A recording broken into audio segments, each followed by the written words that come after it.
Maka azarai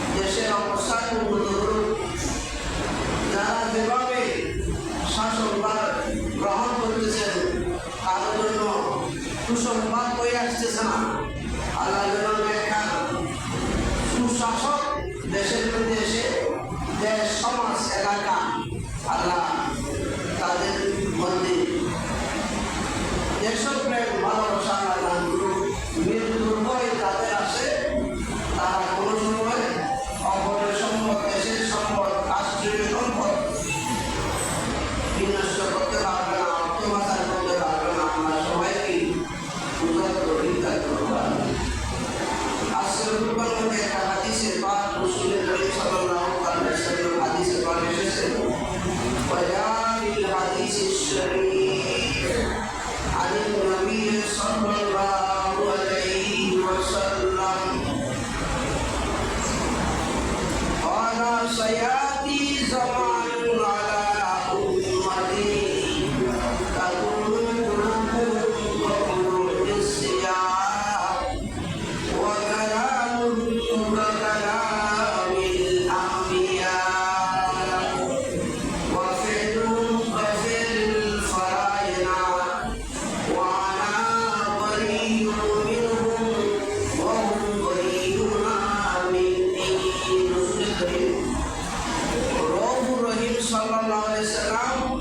ভবিষ্যৎবাণী করেছেন।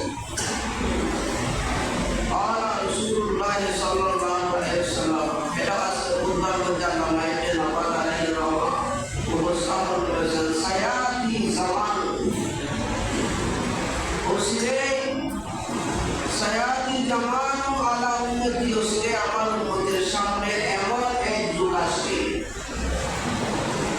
সায়াতি জামান এমন সময় আসবে, এমন যুগ আসবে আমার উম্মতের মধ্যে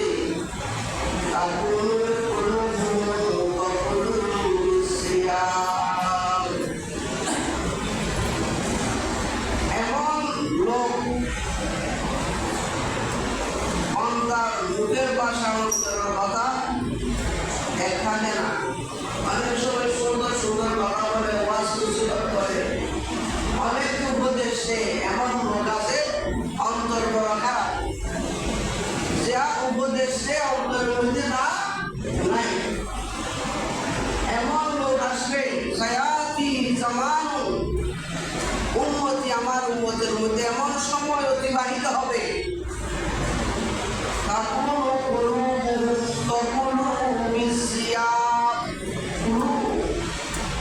তাদের অন্তর হবে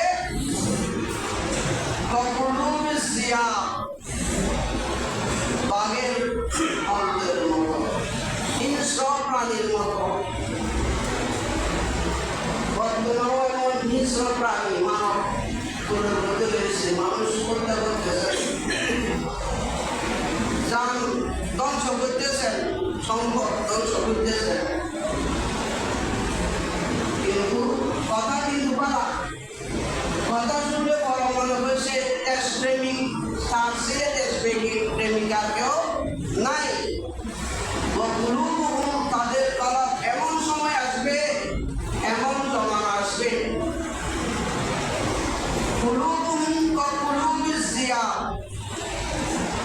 যাদের অন্তর হবে বাঘের মতো, হিংস্র প্রাণীর মতো, যাদের অন্তরে দয়া মায়া থাকবে না, মায়া মোহাম্মত থাকবে না।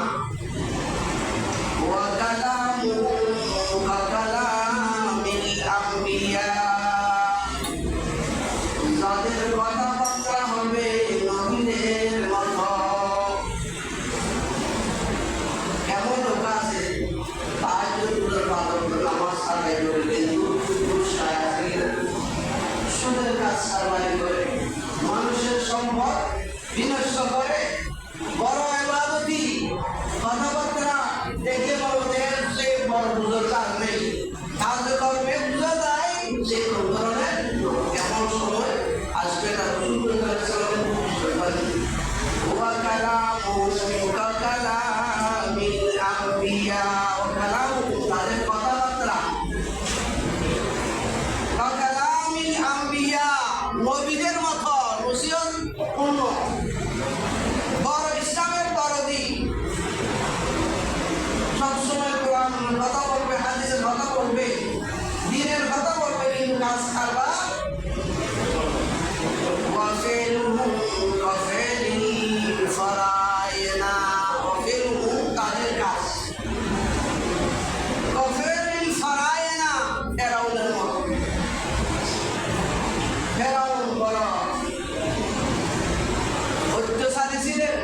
অর্জনকারী ছিলেন, তিনি বড় জুলুমবাজ সরকার ছিলেন।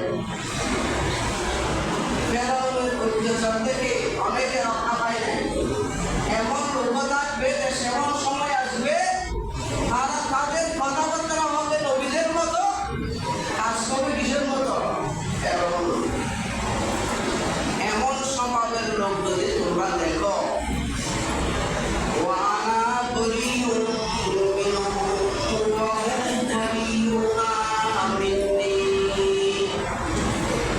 আমি তাদের থেকে পবিত্র, এই ধরনের স্বভাবের লোক আমি নবীর উম্মত হতে পারে না। আমি তাদের থেকে মুক্ত, ওহুম বরিউনা মিন্নি, তারা আমার থেকে মুক্ত। তারা আমি নবীর দলে নয়, আমি নবী তাদের দলে নয়। وقال صلى الله عليه وسلم ثلاثة في النار, তিন ধরনের স্বভাব তাদের আছে, তারা জাহান্নামী। আল আমিরুল জাবের, এক নম্বর হচ্ছে আল আমিরুল জাবের, অত্যাচারী শাসক, দেশের শাসক হয়ে, রাজা হয়ে, মন্ত্রী হয়ে, মিনিস্টার হয়ে, চেয়ারম্যান হয়ে শাসনভারে গ্রহণ করে যারা প্রজার উপর, অধিবাসীদের উপর অত্যাচার করবে, জুলুম করবে, তারা জাহান্নামী।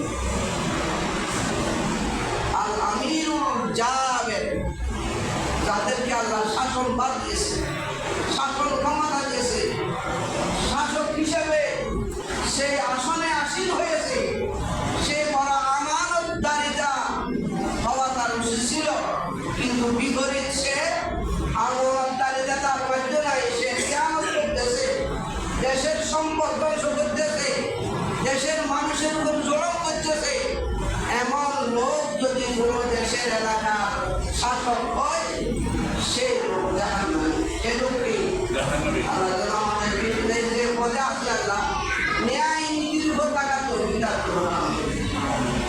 কেউ এলাকার মেম্বার, কেউ চেয়ারম্যান, কেউ এমপি, কেউ মিনিস্টার, কেউ উপদেষ্টা, কেউ বাড়ির অধিপতি, এরা যদি তার অধীনস্থ ব্যক্তির উপর ন্যায় করাই হয়, সে জান্নাত। সে কি জান্নাতি? আমি বাড়ির অভিভাবক, আমি যদি আমার ছেলে মেয়েদের উপর, আত্মীয়স্বজনের উপর ন্যায় নীতি আমার মধ্যে থাকে, এই ধরনের গুণ যদি কোনো বান্দার উপর থাকে, সে জান্নাতি। সে কি জান্নাতি?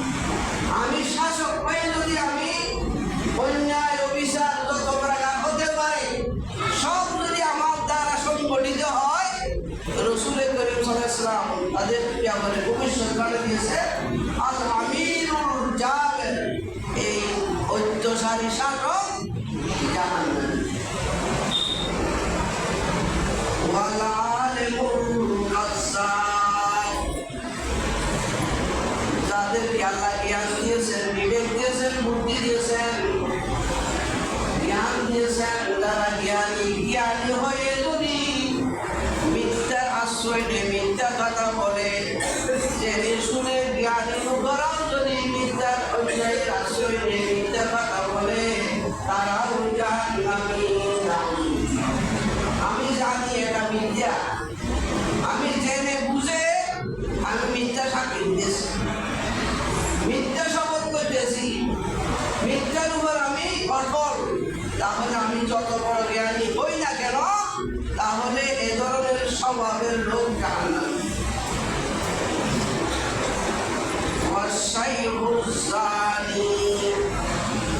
তৃতীয় নম্বর,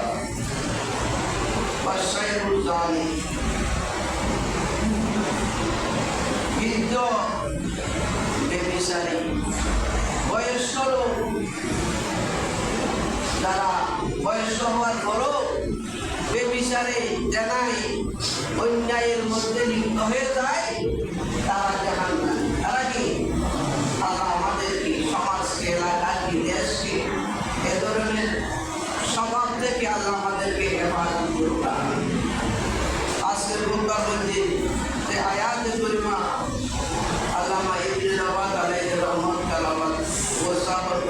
আইনামা তাকুনু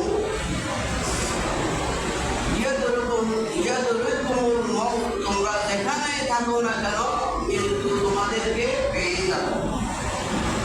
ওয়ালাউ কুনতুম ফি বুরুজিন মুশাইয়াদা, তোমরা সুদৃঢ় পিলার মধ্যে যেখানে যে প্রসাদ যত বড় হোক না কেন মৃত্যুর সময় আসলে আজরাইল আলাইহিস সালাম সেখানে চলে যাবে।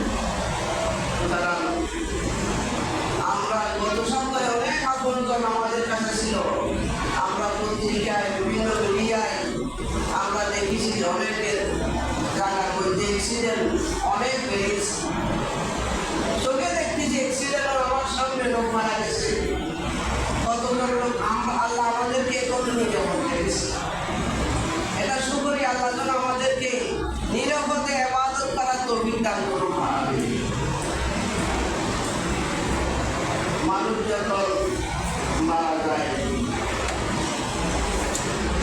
রাসূল করিম সাল্লাল্লাহু আলাইহি ওয়াসাল্লাম ইরশাদ করেছেন, সাইয়েদনা আবু সাঈদ খুদরি রাদিয়াল্লাহু তাআলা আনহু বলেন, আল্লাহ নবী সাল্লাল্লাহু আলাইহি ওয়াসাল্লাম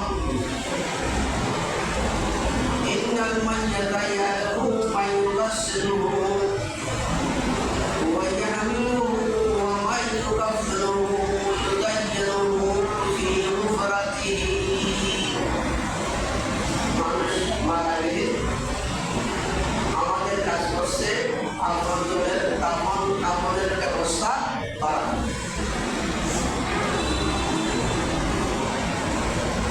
যখন মানুষ মারা যায় ওয়ালাইনাল মাইয়াতা ইয়ারু, মাইয়াত জানে চিনি, মায়ুগাসসিলুহু, মাইয়াতের রূহ একজন ফেরেশতার হাতে ধরতে থাকে, কিসের মধ্যে থাকে? এখন আমরা মাইয়াতে কি গোসল, মাইয়ারুহু মায়ুগাসসিলুহু, ওই মাইয়াত যদি মুমিন হয়, ঈমানদার হয়, তাহলে ইউগাসসিলু, সে ইয়ারুহু সিনে মায়ুগাসসিলু, তাকে কে গোসল দিতেছে। সুবহানাল্লাহ। ওয়া মাইয়াহমিলুহু, তাকে কবরে দাফন করার জন্য আত্মীয়স্বজন কাঁধের উপর নিয়ে চলে যায়। যদি এমন ইমানদার যদি আমরা দুনিয়াতে হতে পারি, নূরানি ফেরেশতা ইমানদারের হাতের মধ্যে রাখে, ওই বান্দাকে কাঁধের উপর রেখে যখন দোয়া পড়ে পড়ে কবরস্থানের দিকে নিয়ে যায়, মাইয়াহমিলুহু, সেই বান্দা দেখে থাকে কারা কারা ওই মৃত্যু ব্যক্তিকে বহন করে কবরস্থানের দিকে নিয়ে যাচ্ছে।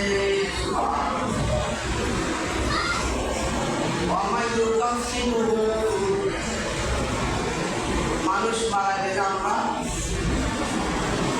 কাফন পরিধান করি, কি বলি? কাফন। ওই মৃত ব্যক্তি আল্লাহ এমন ইমানদার রয়েছে, মুমিন রয়েছে, মুমিনের জন্য যদি সে মুমিন মারা যায়, তখন মুমিনের কবর হবে ওই বান্দার জন্য বেহেশতের বাগান। সে দুনিয়াতে অনেক কষ্ট করেছেন, আজ তো নামাজি ছিলেন, সব লোক সবাই থাকলে এমন বান্দা আছে তাহাজ্জুদ গুজার ছিলেন, রমজান মাসে সে রোজা রেখেছেন, এবং কোরআন তেলাওয়াত করেছেন, জিকির আজকার করেছেন, সাদকা খায়রাত করেছেন। সে সারা জীবন চেষ্টা করেছে আল্লাহ এবং রাসূলকে রাজি করার জন্য।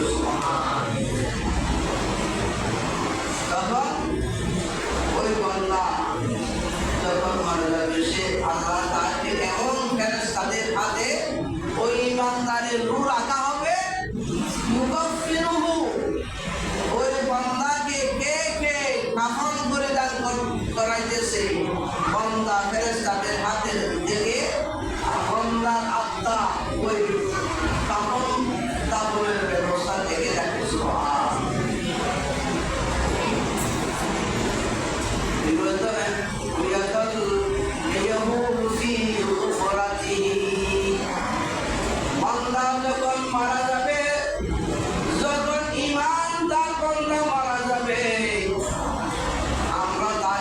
কবরের মধ্যে বিসমিল্লাহ ওয়া আলা মিল্লাতি রাসূলিল্লাহ কি বলে কবর বিসমিল্লাহ ওয়া আলা মিল্লাতি রাসূলিল্লাহ। দুনিয়ার অনেক ব্যক্তির আদর্শের জন্য আমরা জুলুম নির্যাতন করতেছি, কিন্তু খবর যে খবরের মধ্যে সেখানে কোনো ব্যক্তি নেতা নেত্রী কারো আদর্শ থাকবে না। বিসমিল্লাহি ওয়া আলা মিল্লাতি রাসূলিল্লাহ ওই কবরবাসী দেখে থাকবে কে কে বান্দাকে কবরের মধ্যে রাখতেছে।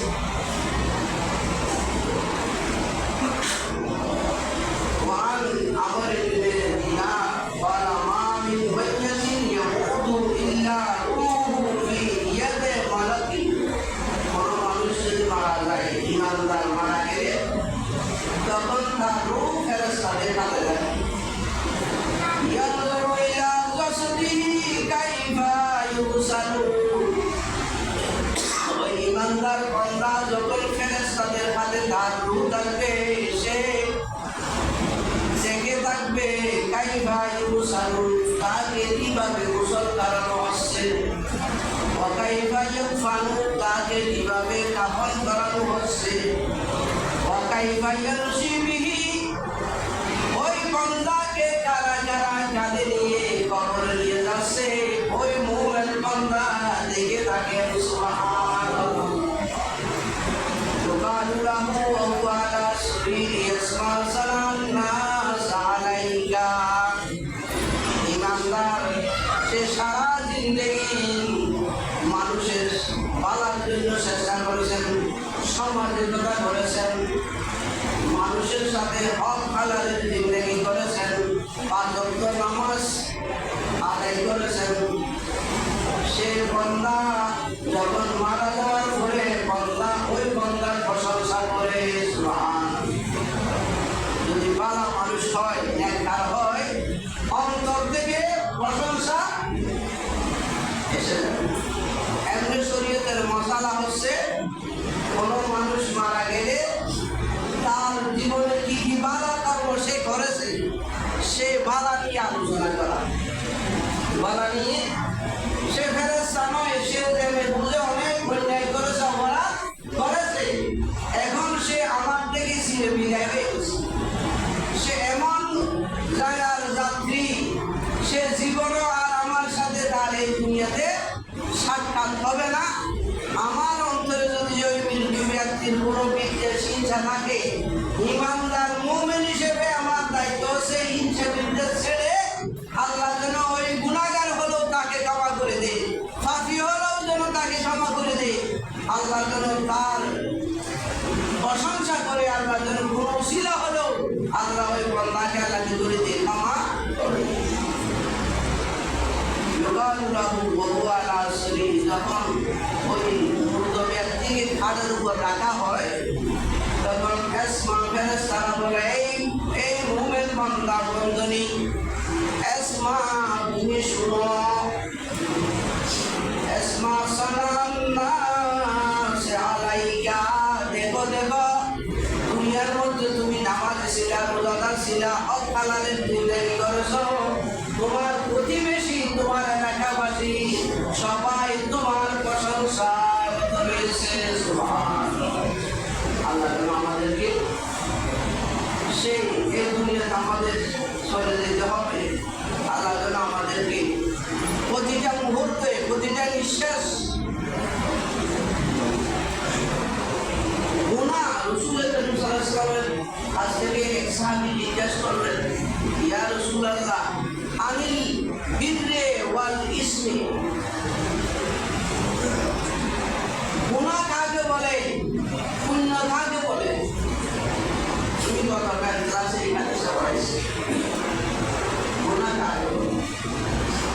রাসূলুল্লাহ সাল্লাল্লাহু আলাইহি ওয়াসাল্লাম বললেন, ওয়াল বিররু হুসনুল খুলকে।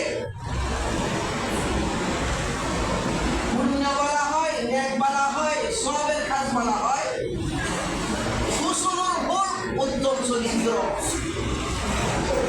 যে কাজ তোমাকে নবীর আদর্শ শিখাইবে, ইসলামের পথে ধাবিত করবে, আখিরাতের প্রতি ধাবিত করবে, চরিত্র উত্তম চরিত্র, এটাকে পুণ্যের কাজ বলা হয়। সুবহানাল্লাহ। যে কাজ করলে অন্তরে শান্তি পাওয়া যায়, প্রশান্তি হয়। ওয়াল ইসমু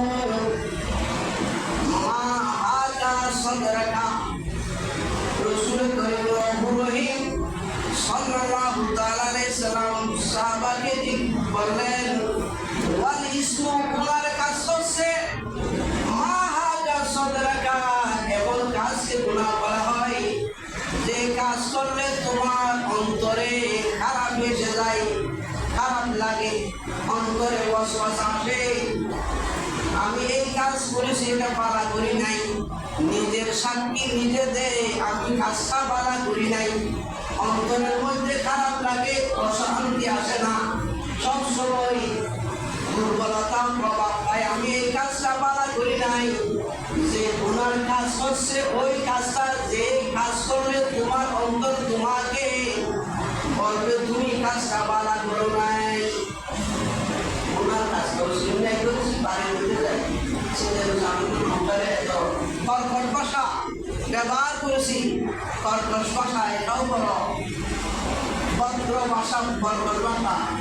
লা ইয়াদখুলুল জান্নাতা জাওয়াস, হাদিসের মধ্যে এসেছে জাওয়াস কঠোর ভাষা, রুগ্ন ভাষা, চরিত্র, এমন ভাষা সবসময় যারা ভাষাকে খারাপ করে, মুখ থেকে খারাপ ভাষা যারা সবসময় বাইর করে, লা ইয়াদখুলুল জান্নাহ, সে ব্যক্তি জান্নাতে প্রবেশ করবে না।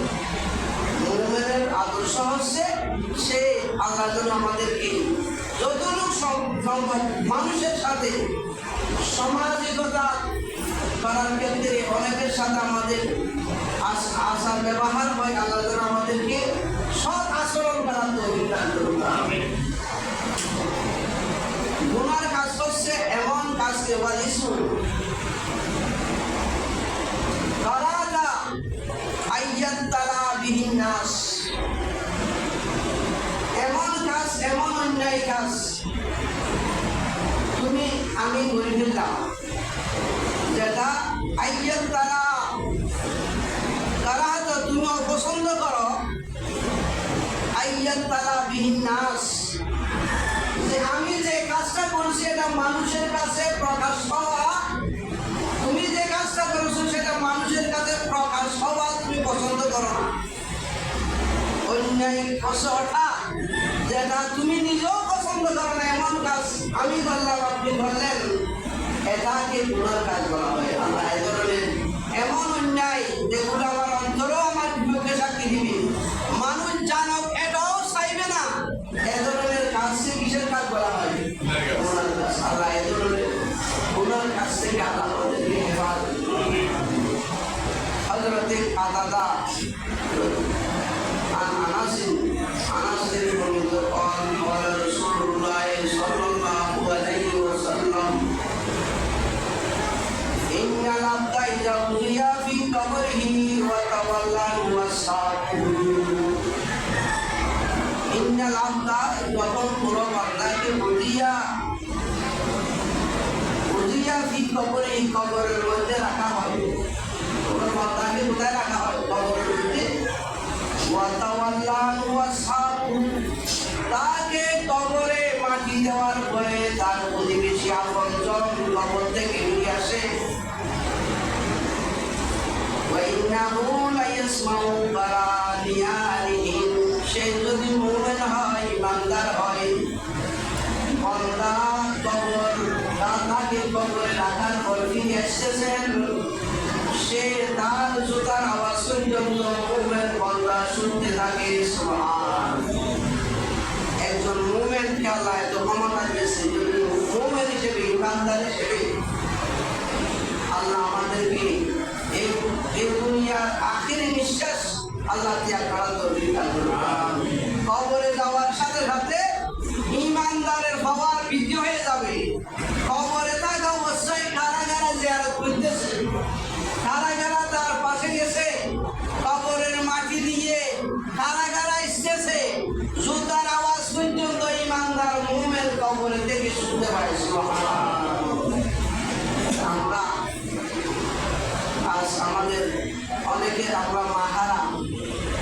হারা, দাদা হারা, বন্ধু হারা। দুনিয়া যখন অসুস্থ হই, যে কোনো মুহূর্তে সবাইকে আমরা বলতে পারি, নিজের মাকে বলে যায় না। সবাইকে আমি বলতে পারবো, আপনি বলতে পারবেন। যখন মনের মধ্যে কষ্ট লাগবে, রোগ বলা হবে, তখন আমি বয়স প্রাপ্ত বয়স ছোট হই, তখন মা কত বড় নিয়ামত, কত বড় বান্দার জন্য নিয়ামত, তখন আমার ক্ষণে ক্ষণে সারা জিন্দগি খবর আসে। আল্লাহ যেন এই মা বাবা আমাদের জন্য মা জান্নাত বা না দুনিয়াতে যাদের মাথা পিতা আছে, আল্লাহ যেন আমাদেরকে সেই মাথা পিতার খেদমত করে আল্লাহ জান্নাতি হওয়ার তৌফিক দান করুন। এই মাতা পিতাকে যদি আমরা চিনতে পারি, তাদের সাথে সদ্ব্যবহার করি, এই মাতা পিতা হুমা জান্নাতুকা, এটা আপনার জন্য জান্নাত। সুবহানাল্লাহ। ও হুমা নারুকা, যদি এই মাতা পিতার গুরুত্ব, সম্মান, ইজ্জত যদি আমার জীবনে আমি করতে না পারি, তাহলে হুমা নারুকা, মাতা পিতা যদি অসন্তুষ্ট হয়, কোন সন্তান উপর নারাজ হয়, তাহলে সে দুনিয়াতেও লাঞ্ছিত হবে, পরকালেও লাঞ্ছিত হবে। হুমা নারুকা, সেই জাহান্নামী। আল্লাহ যেন সবসময় আল্লাহ আমাদেরকে আমাদের মাতা পিতার অন্তত পক্ষে যারা তাদের আমাদের মাতা পিতা আছে, রহমতের দুইটা জান্নাত আমাদের বাড়িতে আছে। যাদের মাতা পিতা কবরে চলে গেছে, আল্লাহ যেন আমাদেরকে প্রতি মুহূর্তে, প্রতি সপ্তাহে, প্রতি সময়ে, আমার সময় সুযোগে আল্লাহ আমাদেরকে এই মুরব্বীদের কবর জিয়ারত করার তৌফিক দান করুন।